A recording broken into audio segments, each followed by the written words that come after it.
Assalamualaikum warahmatullahi wabarakatuh. Selamat pagi anak-anak.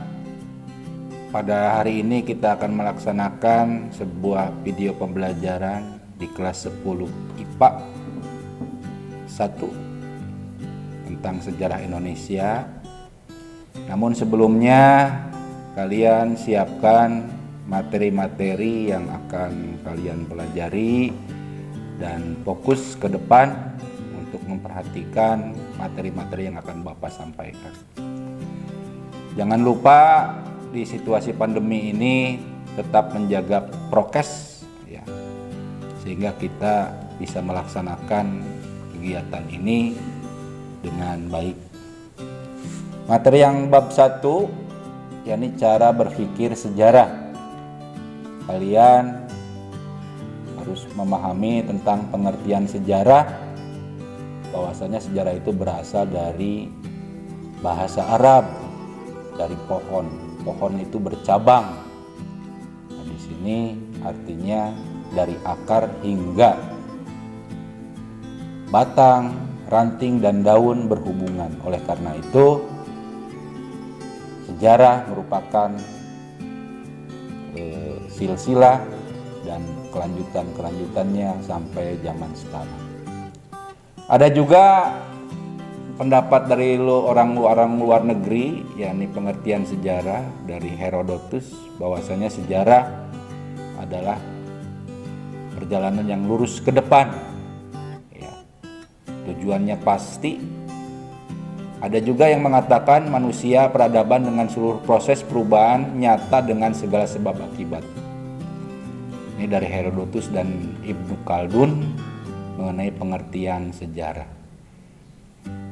Dari Indonesia ada Pak Sartono Kartodirjo dan Muhammad Yamin juga mengatakan bahwasanya sejarah itu adalah sebuah peristiwa atau kejadian secara subjek. Dari Bapak Muhammad Yamin adalah tentang peristiwa yang dapat dibuktikan dengan kebenarannya. Artinya kebenaran di sini, jikalau memang tidak ada fakta atau bukti, itu merupakan mitos atau cerita dan dongeng secara fiktif. Jadi kalau sejarah adalah bukti-bukti, fakta, ini harus jelas. Ini pengertian sejarah merupakan peristiwa kejadian dalam kehidupan manusia pada masa lampau yang mempunyai arti dan makna. Jadi suatu peristiwa, tiap hari kita melaksanakan kegiatan. Nah, ini bukan termasuk sejarah ya. Tapi yang dimaksud di sini ada sejarah, terutama sejarah Indonesia, adalah yang berkaitan dengan publik, di mana nantinya dikutip dan dikenang oleh publik. Seperti ini ada konsep manusia ruang waktu dalam sejarah. Ya, contoh tadi yang disebutkan ada manusia misalnya Pak Soekarno dan Dr. Andes Muhammad Hatta yang memberikan sejarah Indonesia dengan adanya proklamasi.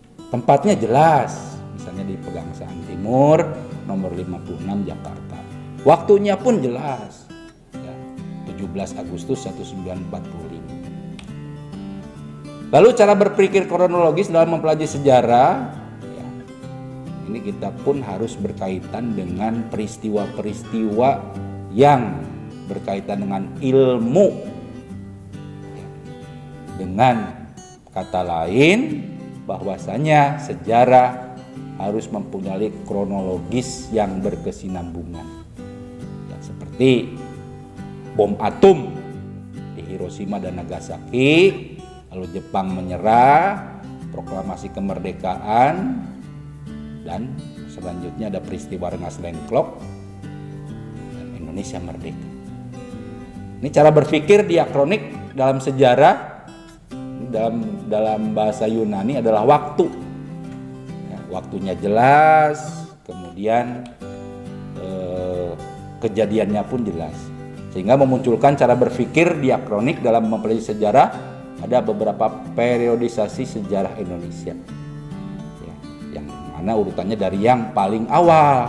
Jadi masa prasejarah, masa Islam sampai kepada masa Orde Baru, Orde Reformasi, dan Orde zaman sekarang atau yang disebut dengan sejarah masa kini atau sejarah sekarang.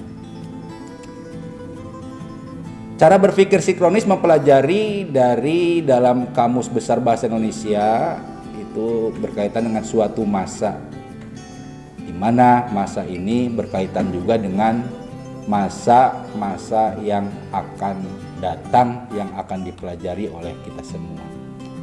Sehingga sejarah adanya perubahan yang berkelanjutan di suatu keadaan yang berlangsung lama, berlangsung secara garis lurus. Ini konsep-konsep yang harus Anda pelajari, yang harus kalian pelajari, sehingga nantinya mempelajari sejarah secara rentet atau secara urutan dari awal hingga masa yang sekarang. Untuk itu, sekali lagi kepada siswa, silahkan pelajari materi-materi yang sudah disampaikan. Tugas ya dari Bapak silahkan untuk merangkum dan mengajukan beberapa pertanyaan yang ada di benak kalian yang berkaitan dengan masa sejarah prasejarah Indonesia. Itu saja dari Bapak, mudah-mudahan kalian bisa belajar dan dapat melaksanakan pembelajaran di masa pandemi ini serta ada sesuatu ilmu yang dapat kalian terima dengan baik. Itu saja dari Bapak, terima kasih. Selamat pagi, wabillahi taufiq wal hidayah. Assalamualaikum warahmatullahi wabarakatuh.